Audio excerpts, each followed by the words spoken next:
एक एग्जाम का विरोध करते करते धर्म का विरोध करना कहाँ तक जायज़ है।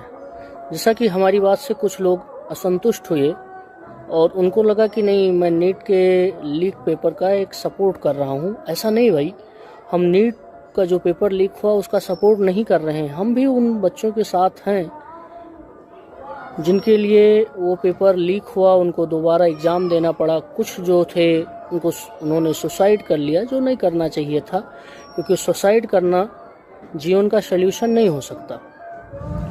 लेकिन अब बात यहाँ पे ये उठ रही है कि अगर आप एक परीक्षा का विरोध कर रहे हो तो उसमें धर्म कहाँ आ जा रहा है, उसमें भगवान कहाँ आ जा रहे हैं, उसमें राम कहाँ आ जा रहे हैं, उसमें प्रेमानंद जी कहाँ आ जा रहे हैं, उसमें वो तमाम सारी चीज़ें कहाँ आ जा रही हैं जो किसी एक विशेष कम्युनिटी या विशेष लोगों के प्रति है। आप ऐसा नहीं कर सकते। यह व्यक्ति की आज़ादी नहीं हो सकती, इसका विरोध होना चाहिए।